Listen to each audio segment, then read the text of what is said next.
Welcome to Choice Classic Radio. Like us on Facebook, subscribe to us on YouTube, and help keep this show alive by donating at choiceclassicradio.com. For more of your favorite old-time radio shows, join us on our companion podcast, Choice Classic Radio Detectives, where we bring to you tales from the greatest detective shows the golden age of radio had to offer. And now, with 926 episodes from 1934 to 1955, we bring to you Lux Radio Theater. Hollywood, California, Monday, June 28th.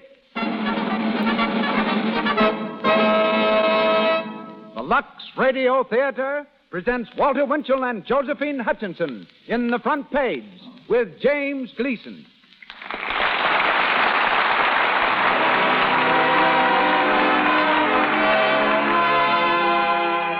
Lux presents Hollywood.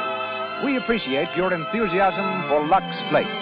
It is your regular purchase of Lux which enables us to bring you this program, sponsored by Cecil B. DeMille, with Louis Silvers conducting. Tonight's stars are Walter Winchell, Josephine Hutchinson, and James Gleason. We had hoped at this time to bring you Miss Amelia Earhart. However, she has not yet completed her sensational round-the-world flight, so will be heard instead next Monday evening from the Lux Radio Theater, if she will have arrived by that time.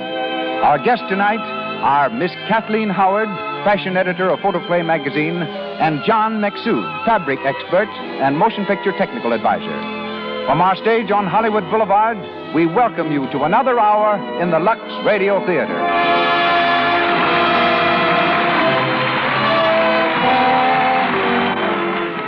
Before we start our play, I'd like you to hear a letter we received from Miss Miriam Kint, who lives in Easton, Pennsylvania. Here's what she says. I can never thank you enough for your fine products and your equally fine entertainment. I'd miss both of them very much if I ever had to do without them. I never get tired of them. I'm a radio fan, a movie fan, and a Lux fan. I couldn't keep house without it. Well, Mrs. Kent and others will agree that one thing which makes housekeeping much easier is washing dishes in Lux. Lux Flakes dissolve instantly into rich, creamy suds, which mean easier dishwashing and softer, prettier hands. And no wonder, for Lux is free from harmful alkali that roughens and cracks your skin. Lux for all your dishwashing costs only a trifle a day. And now, Mr. Cecil B. DeMille.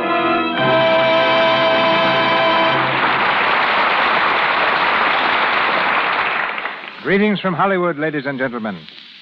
His mother named him Walter Winchell, but they call him the man who owns Broadway, the Burbank of the printed page. He made a halo of an orchid and turned a scallion from a vegetable to a stinging rebuke. He's the most original, most highly paid, most copied, and most widely known among reporters. When at a loss for words, Walter simply makes up new ones. To him, people don't get married, they middle aisle. They don't talk on the radio, they radiorate. They're not glamorous picture personalities, but cinema actors. He's found that news walks at night, so he chases it in a car with a radio and a police siren. He's left-handed and does not carry a gun. Born in New York in 1897, he knew that a good education was essential to success. So instead of quitting school at the 4th grade, he patiently plodded through till the 6th. At 14, he was singing in a newsboys' sextet produced by Gus Edwards. His teacher was our musical conductor, Lou Silvers, who had to rescore the music every day because Walter's voice changed every 2 minutes, like a woman's mind. Walter got his first smell of printer's ink by publishing a small theatrical sheet called News Sense. It was the spark that set off the journalistic skyrocket, which has carried him along to his present berth on the New York Mirror and 136 newspapers from New York to London, Paris, and Honolulu. Starred currently in Wake Up and Live, Walter reverts to type tonight in playing the part of Hildy Johnson in The Front Page. In the role of Peggy Grant is Josephine Hutchinson, called upon at the last moment to play the part due to the illness of Joan Bennett. Miss Hutchinson brings to our theater the same spirit and talent that flavored her acting on Broadway. From Eva Le Gallion's celebrated civic repertoire, Miss Hutchinson came to Hollywood as a member of Warner Brothers, as a Warner Brothers star. Just a few days ago, she signed a long-term contract with Metro-Goldwyn-Mayer. James Gleason, after a notable career as actor, writer, and producer, also came to Hollywood from Broadway. Now at RKO Studios, he makes his third appearance on our stage in the role of Walter Burns, managing editor. Our deadline has arrived, and we send tonight's edition to press as the curtain rises on the Lux Radio Theater presentation of The Front Page, starring Walter Winchell and Josephine Hutchinson with James Grayson.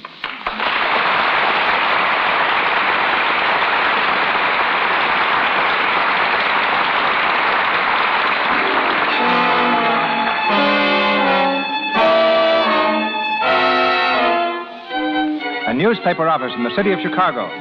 At his desk in the inner sanctum, Walter Burns, the managing editor, talks to one of his staff on the telephone.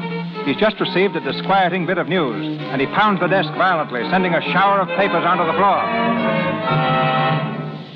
Don't give me that. He can't quit. When did he walk out? Why didn't you stop him? Well, you're a help. Well, stop him now. I don't care if he's getting married to the Empress of China. Hildy Johnson works for this sheet and is going to keep on working for it. Listen, Duffy, there's a hanging scheduled for tomorrow morning at 7 o'clock. They're hanging Earl Williams at the Cook County Jail. Hildy Johnson has got to cover that hanging for us. And if he doesn't, by heaven, I'll hang you. Now get to work. Find out where he is. Stop the wedding ceremony. Do anything you want. But get Hildy Johnson or I'll kick you from here to Michigan Boulevard and back again. Yes, yeah, and I said if Burns asked for me, tell him to go dunk his head in the lake. I'm finished, through, and then I walked out. Oh, Hildy, you really quit. I promised I would, didn't I? Yes, darling, but it's almost too good to be true. Hildy Johnson, ex-newspaper man. That's me, honey. From now on, I'm going to eat my dinners at home. Then afterwards, I'm going to curl up on the radiator with a good book. I'm going to let the other guys hustle for the news. I'll be reading it, and it better be good. Boy, what a life. Oh, Hildy, we will be happy, won't we? We can't miss, honey. We'll be married in New York, darling, just as soon as we get there. Can't be too soon for me. Geez, I almost forgot. Hey, driver. Yeah? Stop at the criminal courts building, Cook County Jail. Okay. Hildy, what for? I gotta say goodbye to the boys, honey. What boys? The so-called gentlemen of the press. They'll all be up there covering the hanging and wishing they were home in bed. I gotta give them the horse laugh. But Hildy was supposed to be at Cousin Emma's at 7 sharp, and the train leaves at 11:15. It's all right, baby. Don't you worry about me. You run along to Emma's. I'll be up right away. Hildy, you'll never get away from them. When you get talking with those friends of yours, Emma will be furious if you don't get there, and so'll Mother. Listen, Peggy, I know what this means to you. You don't think I'd let you down at a time like this, do you? I'll be up at Cousin Emma's before she drags out the cake. And what's more, I'll eat it, too. But I gotta see the boys, Peggy. You understand, don't you? I may never see them again. I hope. Well, all right, but... Atta girl. Give us a kiss. Hildy. Come on, driver. Get going in there.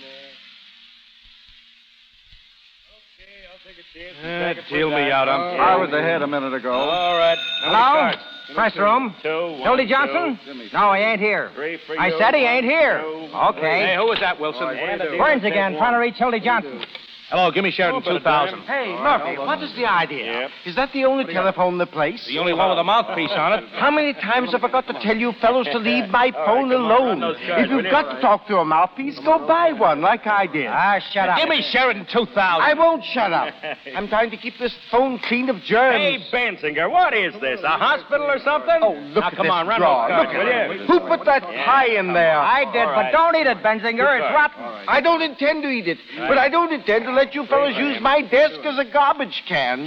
It's too big a desk anyhow. It takes up too much room. Okay. LaSalle, 3400. Hey, Bensinger, did you see the sheriff? Oh, why don't you get your own news? All right. You Oh, understand hello, Jake. This is Benzinger. Yes, here's a new lead on the Earl Williams hanging. Yes, I just saw the sheriff, yes. He won't move the hanging up a minute. I don't care who he promised. All right, I'll talk to him again, but it's no use. The execution is set for 7 o'clock in the morning. And get this, the condemned man ate a hearty dinner. Yes, mock turtle soup, chicken pot pie, hash brown potatoes, combination salad, and pie a la mode. Make mine the same. No, I don't know what kind of pie. Hello, What? Now this is listen. Wilson. Give me a rewrite, I man. said I don't know what kind of Ready, pie. Charlie? I don't know. Get this. Very hot stuff. Yes? The doomed man ate a hearty dinner. As follows. Noodles soup, roast of beef, chicken potato, cranberry sauce, and pie a la mud. Yeah. Peach pie. Peach pie. It's a scoop. Yes. Peach pie. Oh, shut up, will you? Oh, all right, Jake. Yes. Oh, yes, and one thing more. Dr. Max J. Egelhofer. Yes, Max J. Egelhofer from Vienna. Well, he's going to examine Williams to see if he's sane. No, I don't know when. In an hour or so, I'll let you know. Hold it, Charlie. I just seen the sheriff again. They're going to look for screws in Williams' dome. Yeah, psychologist. Dr. Egelhofer. Wait a minute. Hey, Benzinger, how do you spell that doctor's name? Oh, go and find out. All right, Sourpuss. I don't know, Charlie. Spell it any way you want. Get over there as quick as you can, will you? Hello, you lazy tramp. Hello, Hildy. How are you? Hildy, we heard you quit. Sure, I quit. Hey, will you look at this guy? Look, Yum, he's wearing yum, a case. Kiss me, Hildy. Let go, now let go. He's even got a shave and a haircut. Hey, Hildy, it's Walter Burns on the phone. Tell that phony he knows where he can go. Will you do me a favor and talk to him? He's called you 9 million times. What's the matter? Scared of him, Hildy? Yeah, are you? I'll talk to that maniac with pleasure. Give me the phone. Hello, Mr. Burns. What's that, Mr. Burns? Why, your language is shocking, Mr. Burns. Now listen, you big baboon. Get a pencil and paper and take this down. And get it straight, because this is important. It's the Hildy Johnson case. Yeah, the Hildy Johnson case. The next time I see you, I'm going to walk right up to you and hammer in that monkey skull of yours until it rings like a Chinese gong. Oh, boy. That's telling it. No, I ain't going to cover any hanging. I wouldn't cover it for you if they held it in the middle of Clark Street. Never mind the oil, Jocko. It won't do you any good this time, because I'm going to New York, and I'm going to get married. And if you know what's good for you, you'll stay west of Gary, Indiana. A Johnson never forgets. And that, boys, is what they call telling the managing editor.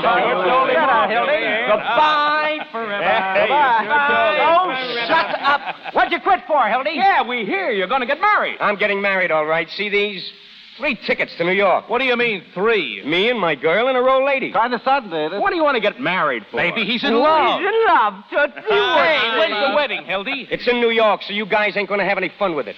None of them fake warrants are kidnapping the bride with me. Everybody's getting that New York bug. It's a rube town for mine. I was on a New York paper once. Say you might as well work in a bank. Which one of them journals are you going to work for? None of them. Who wants to work on a newspaper? What are you going in for, the movies? I am not. Publishing office. 150 smackers a week. Yeah? Here's the contract. I was just waiting to get it down to black and white before I took a powder and burn. And his burn sore. That rotten snake brain. The ungrateful ape. Call me a traitor. A traitor. After 10 years of sweating my pants off for practically nothing. Traitor to what? What did he or anybody else in the newspaper business ever do for me? Except try to make a bum out of me. Says you can't quit without notice. What does he think I am, a hired girl? Why, one more wait, and I'd have gone over there and busted him right on his Durante. Hey, why didn't you tell a fellow you were going to quit? And have Burns hear about it? I've always wanted to quit. Just like that. I've been planning this for 2 months. Packed up everything yesterday. So did my girl, furniture and everything. You're going to miss a swell hanging, Hildy. Yeah, you can have it. I'm a businessman now. I got a dumb brother went in for business. He's got 7 kids and a mortgage. And belongs to a country club. He never gets worse every year. Just a fathead. Listen to who's talking. Journalists. Peeking through keyholes. Running after fire engines like a lot of coach dogs. Waking people up in the middle of the night to ask them what they think of Mussolini. A lot of daffy Badinskis borrowing nickels from office boys. And for what? So 1 million nitwits and their wives will know what's going on. What's that? They're stretching the rope for Earl Williams. Yeah, making it nice and soft. I don't believe that guy ever did shoot that cop. He don't look like he's got enough brains to pull a trigger. Whether he did or not, he's hanging high in the morning. Well, I gotta beat it. So long, you mug. No, you can't. Hold that door, Kruger. You can't do that, Hildy. Now, wait a minute. It's your last night, Hildy. We got to celebrate. Nothing doing. Listen, I gotta go don't over my be a girlfriend. heel. Yes, don't be a heel. I'm not a heel. You are so a heel. Sure, walking out on us and us the losers. What are you talking about? I'm talking about all the dough you lifted around here playing poker. That's right. You got to Sure. give us a chance to get it back, Yeah. Are you kidding? You won it, didn't you? Sure, but what's the Then idea? sit down. Don't let him out, Hildy? Yeah, what are you Kruger. trying to do? Pull a walkout on us after taking our Well, dough? all right, you dirty tramps. I'll play only for a half an hour. Half That's an all. hour, any grand. Only a half an hour, and I hope I trim the hour. pants off you.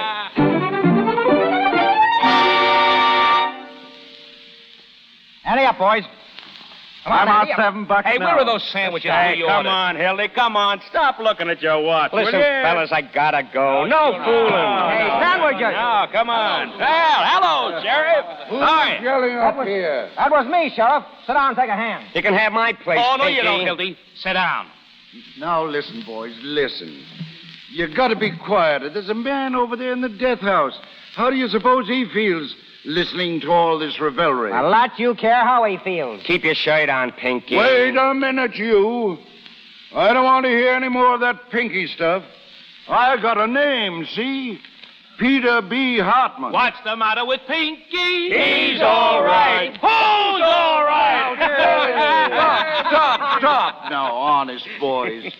What's the idea of hanging a name like that on me? Pinky Hartman. How's that going to look to the voters? Now, never mind the voters. What about moving the execution up to 5 o'clock so we can all make the city edition? That's a small idea. How about it, Pinky? Come on, be a good guy, will you? No, that's kind of raw.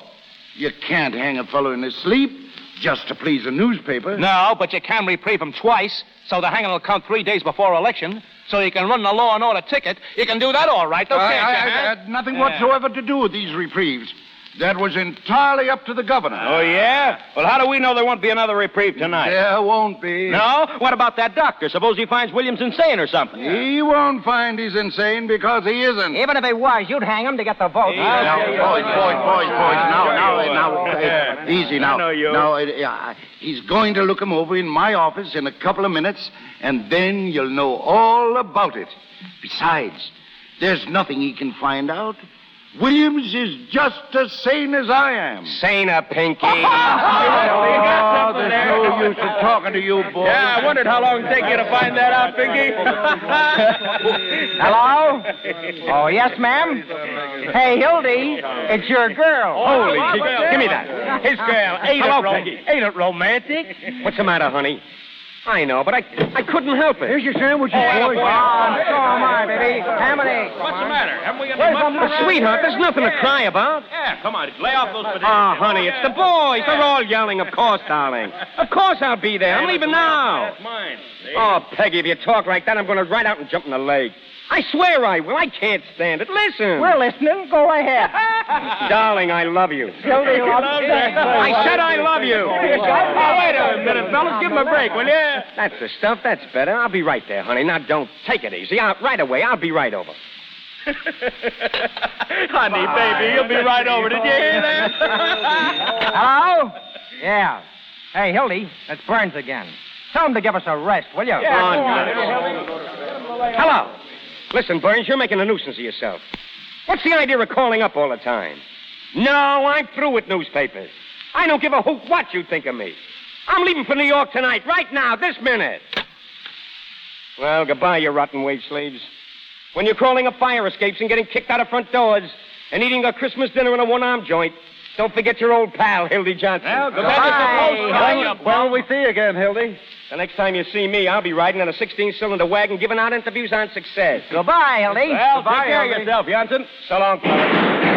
Holy! What is it? It's a jailbreak. Get over to the window. Hey, what's the matter? What happened? What's the gate? He's probably trying the gate. Who got away? Who was it? Earl Williams. He got away. Give me that telephone, quick. This is going to make a bomb out of it. Wait, look out, crazy fool. Look out when you're able. You're in the state's attorney's office. Oh, nuts.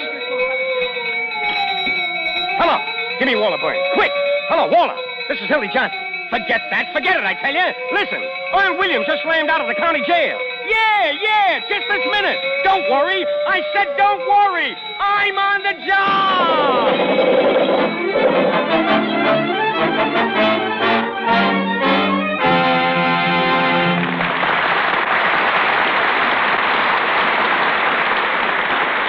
We continue with the front page presently. But for the moment, I'd like to take you into the famous Laurel Canyon in Hollywood.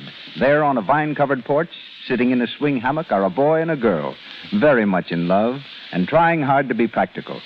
Just now, Dick is doing the talking. I wish we could get married soon, Anne.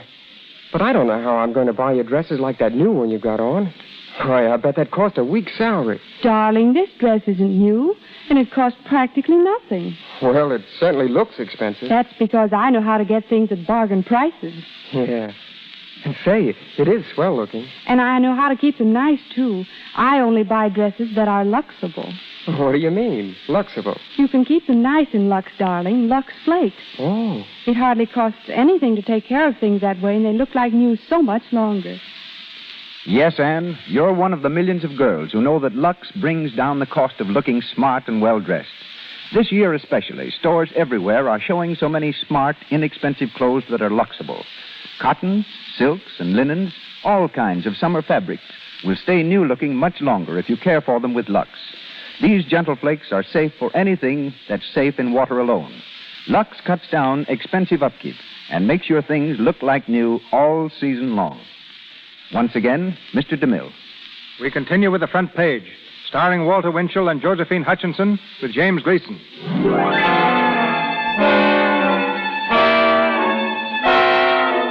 With a condemned man roaming free somewhere in the city, things are happening fast around the criminal courts building. The press room is deserted for the moment, when suddenly Hildy Johnson bounds through the door and grabs a telephone. Hello. Give me Walter Burns. Hello, listen. Keep this wire open every second, you understand? Hello, Burns. Burns. Now listen. I got the whole story from Jacoby, the assistant warden, and I got it exclusive. That's right, and it's a pip. Only listen. It cost me $260, see? Just a minute, I'll give you the story. I'm telling you, first I had to give him all the money I had, and it wasn't exactly mine. $260, and I want it back. Well, what did you hear? Did you hear what I said about the money? All right, then here's your story. It's a jailbreak of your dreams. Dr. Max J. Egelhofer, a profound thinker from Vienna, was giving Williams a final sanity test in the sheriff's office. You know, sticking a lot of pins in him to get his reflexes. Then he decided to reenact the crime. So as to study Williams' powers of coordination. Well, I'm coming to it. Will you shut up? Of course he had to have a gun to reenact it. And who do you suppose supplied it? Peter B. Hartman. B for brains. I tell you, I'm not kidding. Hartman gave his gun to the professor. The professor gave it to Earl, and Earl shot the professor right in the stomach. Ain't it perfect? Egelhofer? No, not bad. They spirited him away to Passavant Hospital. No, we got it exclusive. Now listen, Burns. It cost me $260 for the story, and I want it back. I had to give it to Jacoby. I had to give it to him before he spilled it. $260, the money I'm going to get married on. Never mind about my fine work. I want my money. No, I tell you, I'm not going to cover anything else. I'm going away. Listen, you big stiff. I just did this as a personal favor. Now I'm leaving town and I haven't got a dime. When will you send it over? Well, see that you do or I can't get married. I'll be waiting right here in the press room. Hildy! Oh, hello, Peggy. What was that over the telephone? Nothing. I was just telling Walter Burns I was all through, that's all. How are you, You haven't darling? done something foolish with that money. Our money. No. You still have it. Of course, gee, darling, you don't think for a minute. I think I'd better take care of it from now on. Now, listen, honey, I can look after a couple of $100, all right? Now, Hildy, if you still got that money, I want you to give it to me. Now, sweetheart, it's going to be perfectly all Then right. you haven't got it. No, not this minute, You but it's... did do something with it. No, he's sending it right over. Burns, I mean. It'll be here any minute. Hildy. Listen, darling, I wouldn't have had this happen for the world. But it's going to be all right. Now, here's what happened. I was just starting out to the house to get you when this guy Williams breaks out of jail. You know, the fellow they were going to hang in the morning. Yes, I know. Oh, sweetheart, I had to do what I did. I had to give him the money so he wouldn't give the story to anybody else. Jacoby, I mean. That's the assistant warden. I got the story exclusive. The biggest scoop in years. Do you know how long Mother and I waited out there at the house? Oh, Peggy, listen, you ain't going to be mad at me for this. I couldn't help it. You'd have done the same thing yourself. I mean, the biggest story in the world busting and nobody on the job. I might have known it would happen again. Oh, listen. Every time I ever wanted you for something. On my birthday and New Year's Eve, when I waited till 5 in the morning. But a big story broke. Don't you remember? It's always a big story. The biggest story in the world. And the next day, everybody's forgotten it, even you. What do you mean, forgotten? That was the Clara Hammond murder on your birthday. Oh, Peggy, it won't hurt to wait 5 more minutes. The boy's on his way with the money now. Do you know that Mother's sitting downstairs waiting in a taxi cab? If she knew about that money. It's all we've got in the world, Hildy. We haven't even got a place to sleep in except the train. Oh, and... gee, I wouldn't do anything in the world to hurt you, Peg. You make me feel like a criminal. It's all that Walter Burns. Oh, I'll be so glad when you get away from him. You simply can't resist him. Peggy, I've told you what I think of him. I wouldn't raise a finger if he was dying. Then why did you loan him the money? I didn't. You see, you won't listen to me, or you'd know I didn't. Now, look, I had to give the money to Jacoby, the assistant warden. Here they are, ma'am. Thank you. Oh, hello, Mrs. Grant. I was just explaining to Peggy. Mother, I thought you were going to wait in the cab. Well, I just came up to tell you the meter's gone to $2. Yeah, sure, but that's going to be all right. I had a terrible time finding you. First, I went into a room where a lot of policemen were playing cards. Yeah, I'll tell you what we'll do. Then I met that policeman and asked him where Mr. Johnson's office was, and he brought me here. Now, listen, Mother. I think you'd better go downstairs, and we'll come just as soon as we can. You've got a big room, haven't you? Where do you sit, Hildy? Now, I'll tell you what you do. You and Peggy go on over to the station and get the baggage checked. Here's the tickets. Now, Hildy. I'll be along in 15 minutes, maybe sooner. How do you mean? That you aren't going? Of course I am. Now, I'll meet you at the information booth. Come on, Mother. Hildy has to wait a few minutes. It's something about the office. He's getting some money. Money? Yeah, they're sending it over. It's my salary. They're sending over my salary. Your salary? At this hour? They were awful busy, and I couldn't disturb them very well. Well, the trouble is you're too easy with people, letting them wait till this hour before paying you your salary. How do you know they're going to give it to you at all? Mother, now, we'll go on over. Hildy'll be alone. Do you know what I'm beginning to think? What? I think you must be a sort of irresponsible type or you wouldn't do things this way. It just occurred to me you didn't do one blessed thing about our getting away. Now, you stop picking on Hildy, Mother. Well, I had to sublet the apartment and pack all the wedding presents. That's a man's work. You weren't even there to put the things in the taxi. And I had to give the man 50 cents, too. And now here you stand with the train leaving any minute. Now, Mother, I never missed a train in my life. Come on, Mother. That's the girl. Now, go ahead. Go ahead. You'd better be there, Hildy. Don't worry about me. I'll be there. Goodbye.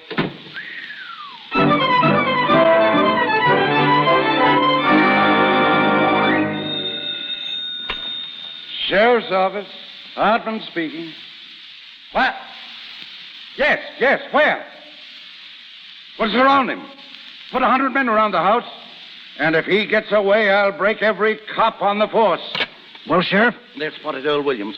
He's in a boarding house over in Clark Street. That's a break.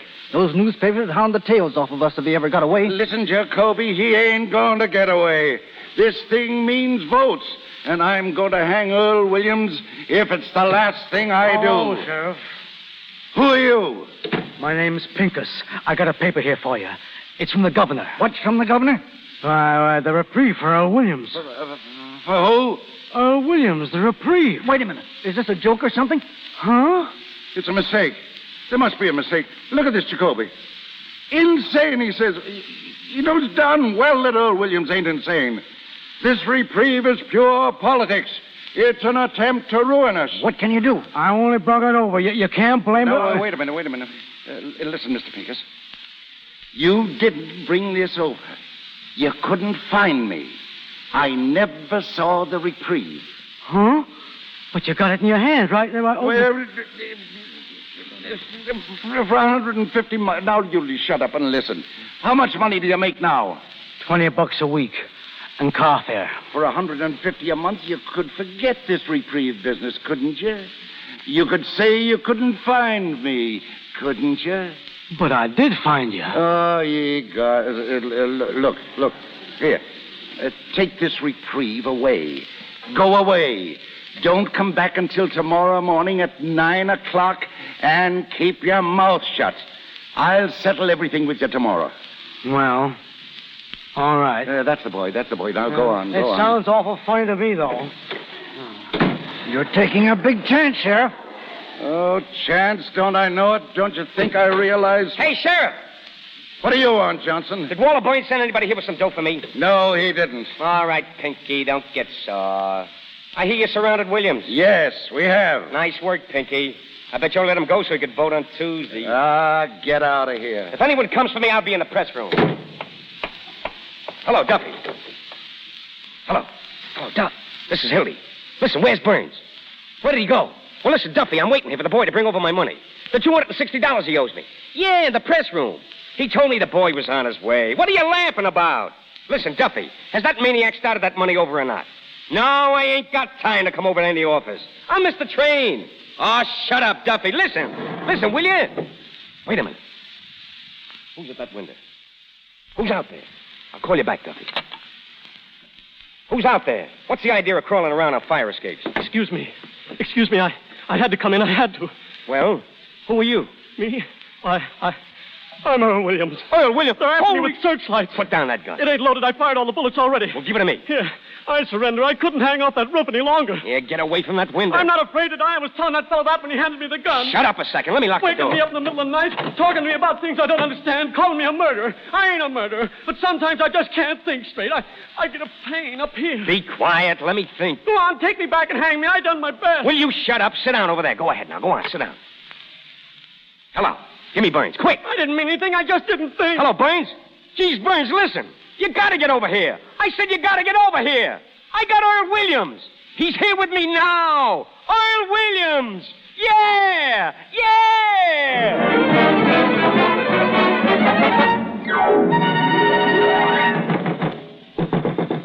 Who is it? Open up. It's me, Burns.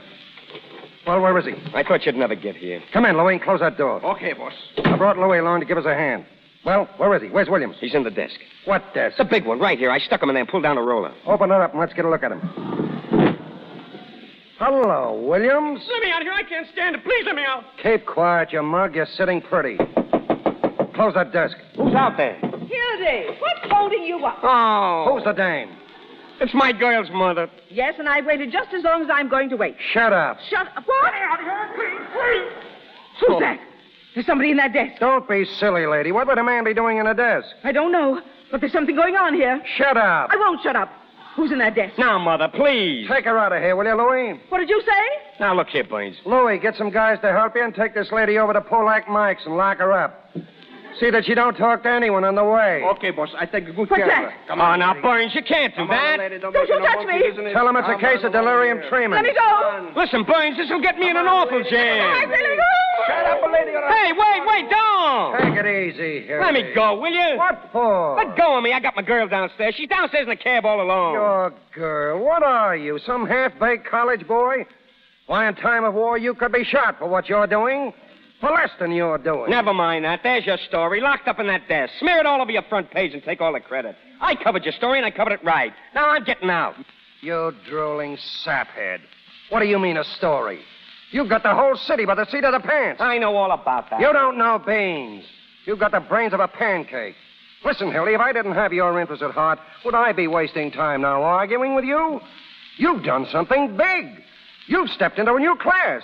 Honest? Listen, we'll make such monkeys out of Hartman and his ward healers, nobody will vote for them, not even their wives. Expose them, huh? Expose them, crucify them. We're going to keep Williams undercover till morning so we can break the story exclusive. Then we let the opposition party in on the capture. Share the glory with them. I see. You kicked over the whole city hall like an apple cart. They've got Hartman backed against the wall. You put one administration out and another one in. This ain't a newspaper story, it's a career. And you stand there bellyaching about some girl. I wasn't figuring it that way, I guess. We'd be the white-haired boys, won't we? Why, they'll be naming streets after you. Johnson Street. You and I are going to run this town. Do you understand that? Yeah, but wait a minute. We can't leave Williams here. One of those reporters will be back. We're going to take him over to my private office right away. Where's our phone? That one, the red one. How you going to do it? They'll see him. Now, if he's inside the desk, we'll carry the desk over. Hello, give me Duffy. You can't do that. It's crawling with cops outside. We'll lower out the window with pulleys. Quit stalling. Get that machine start pounding on the lead, will you? Come on, snap into it. How much you want on it? All the words you got. Hello. Can I call the sheriff an animal at bay? Call him anything you want. He can't read anyhow. Hello, Duffy. Get set. We got the biggest story in the world. Earl Williams caught by our own reporter, Hildy Johnson. I want you to tear out the whole front page. That's what I said, the whole front page. Out. Johnson's writing the lead. Hildy. What do you want? Get out of here. What? Hildy. Listen, miss, you can't come in here. Listen. Where's Mother? Hello, Peggy, Duffy. I got to ask you to do something. A What? big I can't hear favor. You're not coming. Now, listen, take all those Miss Don't America get pictures sore. off Don't the get page. sore and fly off the handle. What happened was this. Let me You're tell you. not, are you? Now, wait Tell a me, minute, Hildy. Duffy. Tell me the truth. Now, look here, little girl. You're doing this to him. He was going and you stopped him. Something terrific's happened, Peggy. Wait till I tell you. I just couldn't. You tell her nothing. She's a woman. Well, I'm not going to let you do it. You're coming right now with me. It's the Holy biggest chance of my life. Now listen, honey. Oh, shut up, will you? You don't want to marry me, that's all. That ain't true. Just because you won't listen, you're saying I don't love you when you know I'd cut off my hands for you. I'd do anything in the world for you, anything. You never intended to be decent and live like a human being. Peggy, You were don't lying keep all the saying time. that. Don't say that. Lying, that's what you were, just lying. All right, if that's what you think. I see what you are now. You're just a bum. Like him over there and all the rest. Sure, that's what I am. You're just a heartless, selfish animal without any feelings. And you're worse, Mr. Burns. It's all your fault. And if you think I'm going to put up with Shut it... up, will you? Duffy, Hildy! talk to Butch. Shut up, will you? Yeah, that's what I am, a bum. Without any feelings. And that's all I want to be. Get a hold of Butch as fast as you can. You never did love me, or you couldn't talk to me like that. If you want me, you'll have to take me as I am. You can't turn me into any lottie-da with a cane. I'm no stuffed shirt. I'm a newspaper man. All right, then. Stay a newspaper man. Tie yourself to that rotten old typewriter. Do anything you want. But I'm finished with you. Do you hear? I never want to see you again. Hildy, have you got that lead? Have I? Take a look at this. It's terrific.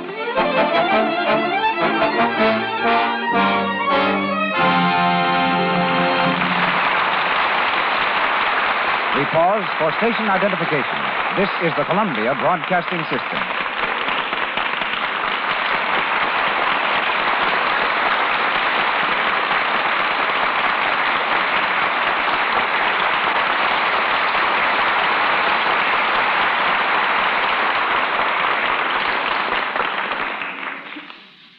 We leave the front page for a moment and turn to the motion picture section.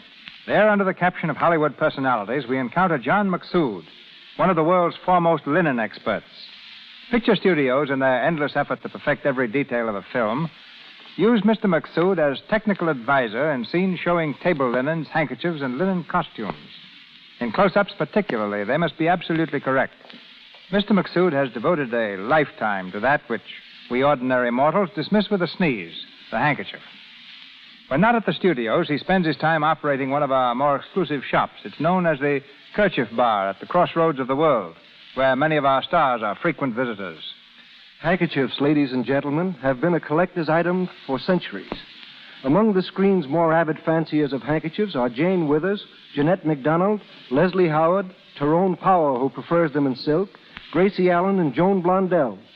George Raft may be tough on the screen, but he goes in for handkerchiefs with his name embroidered in petty point. Which isn't so strange when we consider that even Napoleon took time off between battles to collect about 3,000 handkerchiefs made of lace. Napoleon probably started the handkerchief vogue of the early 19th century. Every well-dressed lady carried a fine lace handkerchief, but it was never employed for practical purposes. She used her petticoat instead. Today, of course, we use handkerchiefs both for blowing and showing.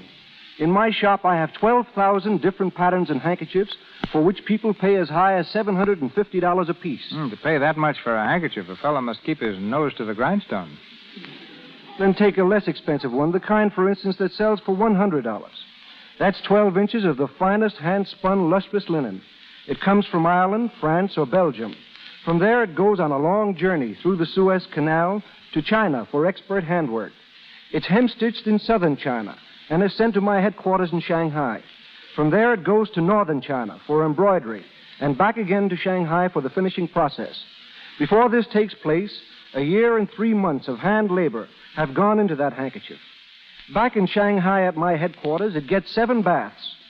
3 are in a secret solution which removes all stains. 3 more are in rainwater, and the final bath is in Lux Flakes. Why Lux in particular? Well, there are very good reasons. In the first place, fine linen should be washed only in the most gentle of soaps, free of alkali, and that require no rubbing which might spread the weed.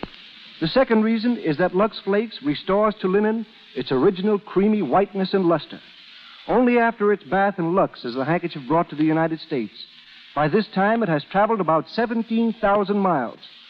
Many of the least costly handkerchiefs, those that come few for $1, travel just as far. And while a handkerchief is considered a necessity in civilized society, I believe that the savage bushmen of Australia were the first to use them. Their handkerchiefs were large leaves. That's correct, Mr. DeMille. Then came the Romans, who wore plain linen handkerchiefs around their necks as a symbol of social distinction. Today, in Ireland, many girls, when they go to bed, put a linen handkerchief under the pillow, believing it would work wonders in getting them husbands. And also, at the present time in China, if you embroider a handkerchief with a certain type of stitch, you'll go to prison. They call it the forbidden stitch. So intricate that many people who attempted it went blind. It has been banned for 100 years. So you see, there's drama even behind the simple word Gesundheit, just as there is in this great play you're presenting tonight, which I don't intend to hold up any longer. Many thanks.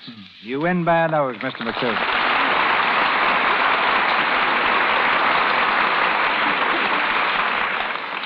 Back again to Walter Winchell, Josephine Hutchinson, and James Gleason in The Front Page.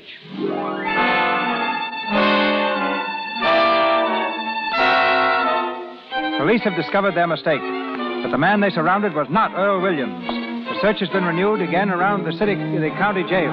In the press room, Walter Burns and Hildy work furiously against time to spirit away their prisoner concealed in the roll-top desk. Burns is on the phone again. Hello. Hello, Duffy. Where have you been? Stick in this phone. Listen, did you impress it on Butch to take a taxi? That every minute counts? Who's he bringing with him? What do you mean you don't know? But you told Butch it was life and death, huh? All right, stick on the wire. Butch is on his way, Hildy. He's going to help us move the desk. All we got to do is hold out for 15 minutes. The boys will be back. They'll be coming in here to phone. Hey, Williams, you all right in there? Knock on the desk. Listen, Williams, I'm going to knock 3 times. That's our signal, see? Get it? Answer with 3 knocks if you're okay. That's the boy. 3 knocks is me. Don't forget. Got enough hair? Good boy. Oh, come on, Hilly, get going in there. Tear into it. Don't sit there like a frozen robin. You've just bollocksed up my whole life. Do you know that? What? She was the most wonderful girl I'll ever know.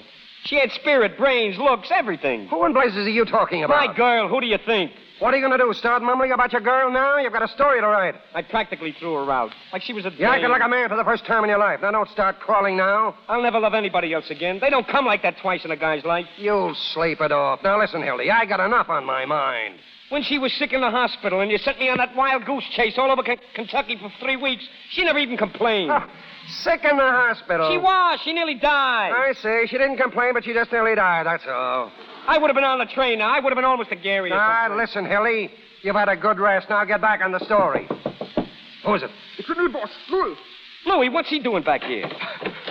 Hello, boss. Well, what's the matter with you? Where'd you get that black eye?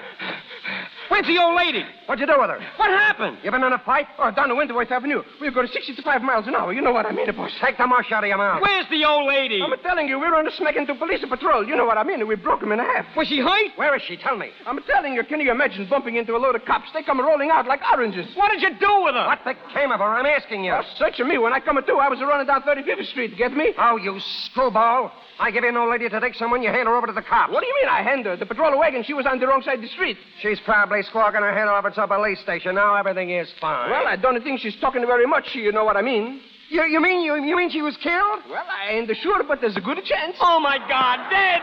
That finishes me! Listen, Hildy. That's fate.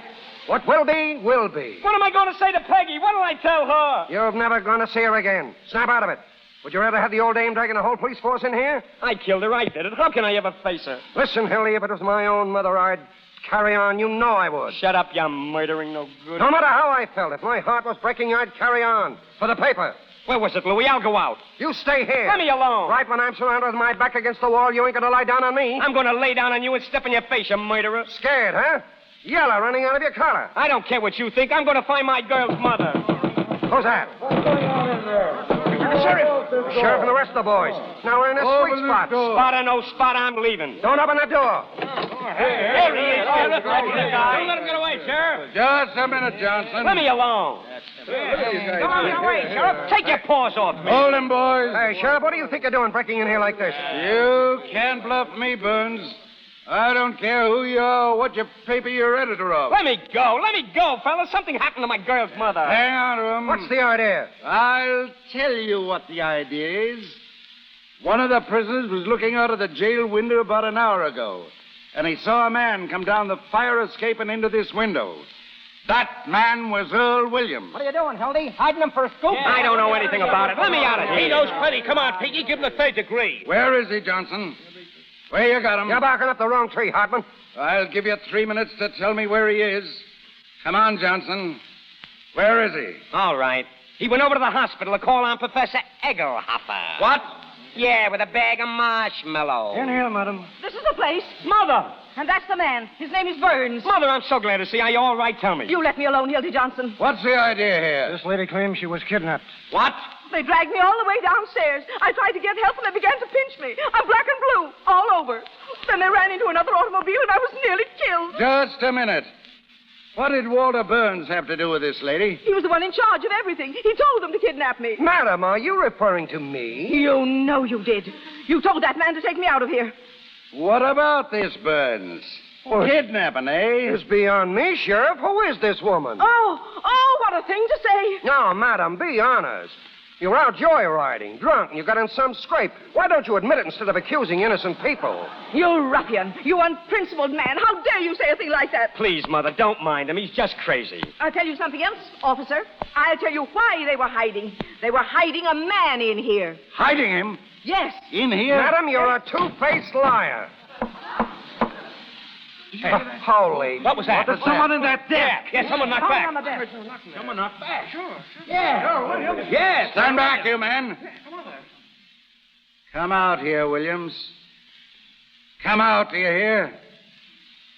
We've got you covered. Open that desk, Jacoby. All right. You got me. Now go ahead. Shoot me. Grab him. Grab him. Take him down to the jail. Swear out a warrant for the arrest of Walter Burns and Hildy Johnson. You can't do this to me. I can't, eh? Listen, Sheriff, I got to get married tonight. Aiding and abetting an escaped criminal. Johnson, You'll be lucky if you can get married in the next 20 years.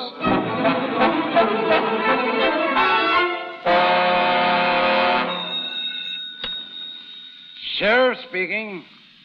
Oh, yes, Pasalski. Come over to the press room as soon as you can. Jacoby and I are holding a couple of important birds. I want you to take their confessions. You'll live to regret this, Pinky Hartman. If he lives at all. Hear that, Jacoby? Whistling in the dark, Chief. You're through, Burns. Yeah? The last man that told me that was Barney Schmidt, a week before he jumped out of the window. Is that so? Yeah. And when the doctor sued us, remember? False arrest. Oh, yes. Dr. J.B. Godolphin. Dr. Godolphin sued us for $100,000. It seems we called him a quack. Well, the day of the trial came, and the doctor was on his way to court. With all his lawyers and medical witnesses. Drowned, by heaven. Drowned in the river, with their automobile, their affidavits, and their law books. And I've got the same feeling right now I had that 5 minutes before the accident. Your luck ain't with you now, Burns. Hello, Sheriff. It's Pincus. Here's your reprieve. Get out of here. You can't bribe me. Get out of here, you. I won't. Here's your reprieve. What's that? Who is this man? Throw him out. Come here, you. Who was bribing you? And they wouldn't take it. Oh, you're insane. What did I tell you? An unseen power. What's your name? Irving Pincus. It's a frame-up. That's what it is. A frame-up. He's an imposter. Murder, huh, Sheriff? Hanging an innocent man to win an election. That's a lie. I never saw him before in my life. When did you deliver this reprieve, Pincus? Who did you talk to? Tonight they started writing bribing me. Who's they? The sheriff and Jacoby. But that's absurd on the face of it, Mr. Burns. Oh, he's talking like a child. Just a minute. All right, Mr. Pincus. Let's have your story. Well, I've been married for 19 years. Skip all that. Skip that. Wait. Jacoby, take those handcuffs off the boys. That wasn't at all necessary. Well, I was just going to. Well, I can't tell you how badly I feel about this, Burns. There was no excuse for Jacoby flying off the handle and putting you under arrest. Well, I was only doing my duty. There wasn't anything personal intended. Listen, you guys had better quit politics and take in washing. Jacoby, this document is authentic. Earl Williams, thank heaven, has been reprieved. And the Commonwealth of Chicago has been spared the painful necessity of shedding blood. Go on, you chiseling heel. You'd hang your own mother to win an election. Hildy. Peggy, oh, Peggy, darling. Hildy, what's the matter? What are they going to do? Mother said... Peggy, don't bore me out now. Nobody's going to do anything to anybody. Why, of course not. My good friend Walter Burns and I understand each other perfectly. I trust. Sure. Everything's okay, Sheriff. Thank you, Mr. Burns. Thank you. Come on, Jacoby. Come on, Pincus. We've got to deliver that reprieve. Wait till those two birds read the paper tomorrow. Hildy, tell me what I want you to do. What? I want you to get this guy Pincus over to the office tomorrow. Nothing doing, Waller. I'm all washed up. I mean it this time. Hildy, if I only thought you did. Listen, Peggy, I'm telling you the absolute truth. I'm going to New York with you tonight, if you give me this last chance. I'll cut out drinking and swearing and everything connected with the newspaper business. I won't even read a newspaper. Listen, Hildy, I've got a great idea. There's nothing you can say can make me change my mind. This time I'm through and I mean it. I know I don't deserve you, Peg. I've done everything in the world to prove that, I guess. Oh, Hildy, please, now don't say things like that. I've got a rotten nerve to ask you to marry me. I'm a prize package, all right. But if you'll take me, here I am. Darling, don't talk that way. I just want you the way you are. Peggy. Oh, Hildy, I didn't notice anything like this. Why don't you say something? I'd be the last person in the world to want to come between you and your happiness. Why? You ought to know that. I love you, you crazy Swede. You're getting a great guy, Peggy. Never mind the Valentines. Goodbye, you big bohunk. You're a great newspaper man, Hildy. I'm sorry to see you go. Well, if I ever come back to the business, which I won't, there's only one man I'd work for, and you know that, don't you? I'd kill you if you ever worked for anybody else. Hear that, Peggy? That's my diploma. Well, Burns, I don't know what to say, except that I'm going to miss you like blazes. Same here, Hildy. Hildy, if I thought you were going to be unhappy, I mean, if you really wanted to. No, it's your chance to have a home and be a human being, and I'm going to make you take it. Well, I wouldn't let him stay. Go on, Hildy, before I make you city editor. Hurry up, Peggy. He means it. What time's your train go? Well, there's another one about 12:40. New York Central, eh? I wish there was time to get you a little wedding present. It's awful short notice. Here, take my watch, Hildy. Oh, no, Blaine. Shut up. You're going to take it, I tell you. This watch was a present from the big chief himself. And if you look inside, you'll find a little inscription. To the best newspaper man I know. When you get to New York, you can have my name scratched out and your own put in. I wouldn't do that, and you know I wouldn't. This is too good for me. I can't take it. You've got to. Go on, Hildy. Take the watch if Mr. Burns wants you to. You don't want to hurt his feelings. Well, this is the first and last thing I ever got from a newspaper. Goodbye, Mr. Burns. I always had a queer opinion of you, Mr. Burns. I still think you're a little peculiar, but you're all right underneath. I mean, I think you're a peach. So are you, Peggy. You look just like a little flower. Come on, Peggy. Goodbye, you big baboon. Goodbye. Goodbye, Johnson. Be good to yourself. And the little girl. The same to you and many of them. Hello, Duffy. Walter Burns, listen. I want to send a wire to the chief police of LaPorte, Indiana. That's right. Tell him to meet the 1240 out of Chicago, New York Central. And arrest Hildy Johnson and bring him back here. Why? I'll tell you why. The squint-eyed weasel stole my watch.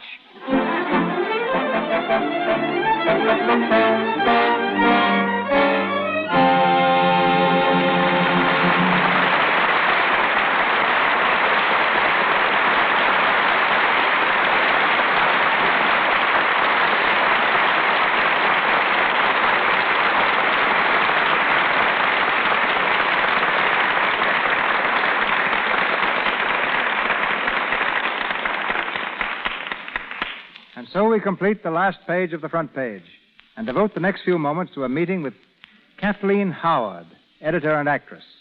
Starting her career as an opera singer, Miss Howard was a favorite throughout Europe for several seasons prior to her debut at the Metropolitan Opera Company, where she sang for 12 years.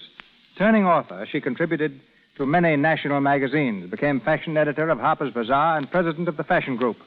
A desire to act brought her to Hollywood, where she played opposite W.C. Fields in 3 pictures. Much of her time, however, is spent as fashion editor of Photoplay magazine. And in this capacity, she comes to us now. Ladies and gentlemen, Miss Kathleen Howard. Thank you, Mr. DeMille. Hollywood fashions are growing more and more important. Almost every week, some prominent visitor from the East comes out to investigate them. Most of them are kind enough to come and chat with me. They are all struck with one thing, the thousands of costumes that make up the wardrobe departments of our leading studios. Many of these costumes, I tell them, are not new. Some of them may be 2 or 3 years old, but they look like new because, as most of the world knows, Hollywood takes care of its wardrobe with Lux Flakes. Lux means light, according to the Latin, and the wardrobes of our famous studios are certainly alight with cleanliness. An odd fact is that when I go to the homes of the stars to ask them to pose for me in their private wardrobes for my color page, they frequently tell me that they haven't any clothes. At first, I thought this was just a polite way of saying, "Oh, don't bother me just now, Miss Howard." But I found out that it's often literally true, and it's so understandable. You see, when you're on a picture, you fuss and fuss all day about your hair and your makeup and your clothes. And when you have a few precious days of leisure, you revel in tossing all that overboard, in becoming an ordinary individual in the adored privacy of your own home. What's your answer, Miss Howard, to the ancient question? Do women dress for men or for other women? I think women dress for men and against women. That is, they dress to please men and to disarm the criticism of other women. However, the primary purpose in showing fashions in photoplay is to give the fans a chance to copy the styles of their favorites.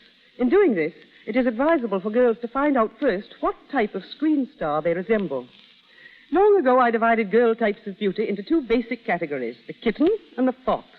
The kitten type, roughly speaking, if one may speak roughly of these charming girls, is represented by Janet Gaynor and Claudette Colbert, the short face with a small, piquant nose.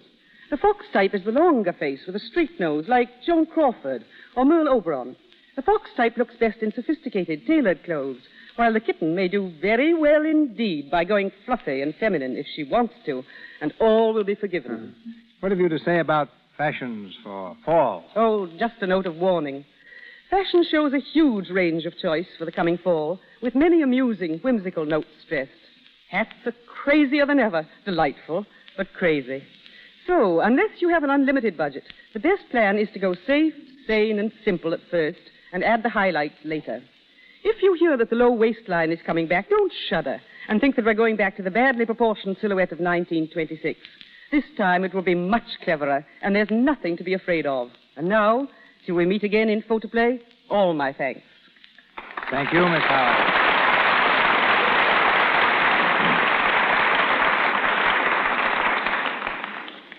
We now present a Lux Radio Theater Extra, headlining our headliners, Walter Winchell and Josephine Hutchinson.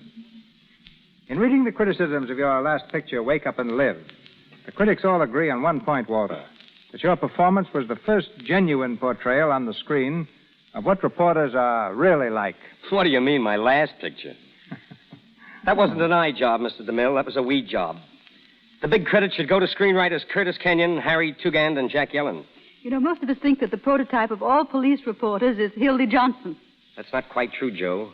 Not many of us kind are left anymore. I mean the old swashbucklers. Most of them are now working on their second million, having given up all thought of ever acquiring the first. It's interesting, I think, to look back on the names of those who were in the front page when it played on Broadway. 9 of them have since come out to Hollywood. Lee Tracy, Osgood Perkins, Alan Jenkins, Willard Robertson, Joseph Calleja, Dorothy Stickney, George Barbier, Eduardo Cianelli, and Francis Fuller. Barrel of genius there.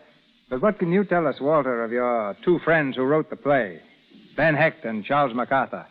Hecht and MacArthur are both ex-Chicago police reporters, Mr. DeMille. They started the front page to belittle the newspaper craft.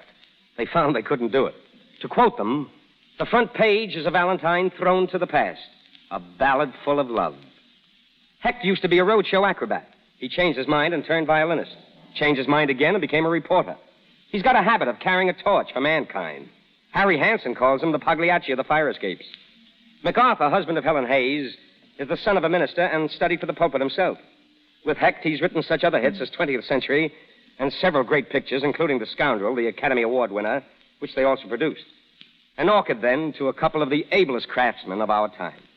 Now, just one more question, Walter, which all Hollywood is anxious to hear the answer.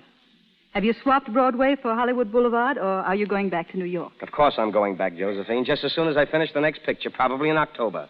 It's called Love and Hisses, with the last 2 syllables dedicated, of course, to Ben Burney. And now to you, James Gleason, and to you, Josephine Hutchinson, thanks for a very fine lesson in acting. Speaking for myself, it's the other way round. And special thanks to you, Mr. DeMille, and the Lux Radio Theater. Let's hope you'll be back here in a flash with a smash.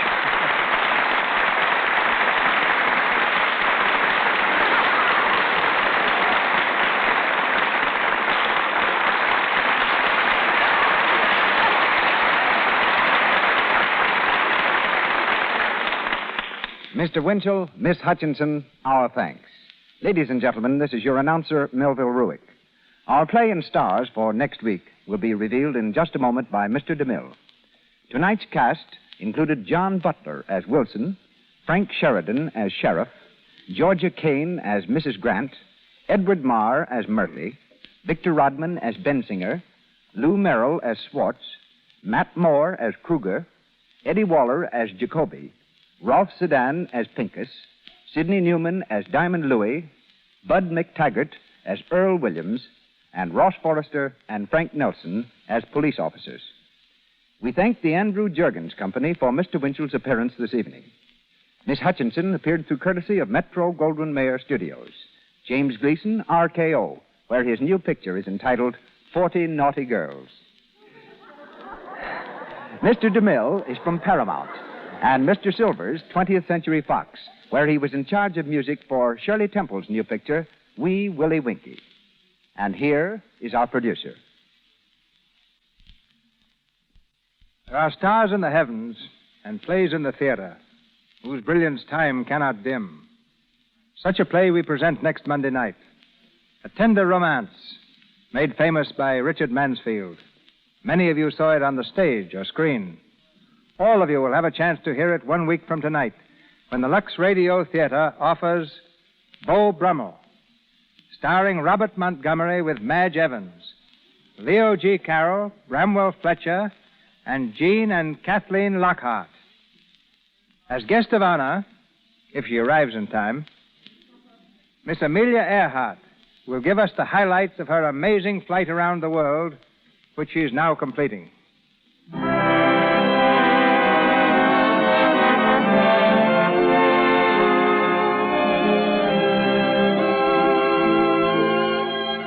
Our sponsors, the makers of Lux Flakes, join me in inviting you to be with us again next Monday night when the Lux Radio Theater presents Robert Montgomery in Beau Brummel with Madge Evans and an all-star Hollywood cast. Our prospective guest, Amelia Earhart. This is Cecil B. DeMille saying good night to you from Hollywood.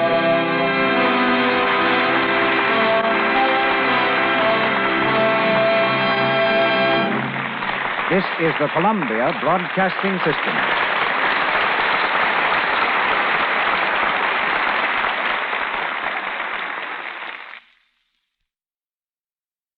That concludes today's episode. We'd like to thank you and remind you to donate at choiceclassicradio.com. Remember, your donations make episodes like this possible.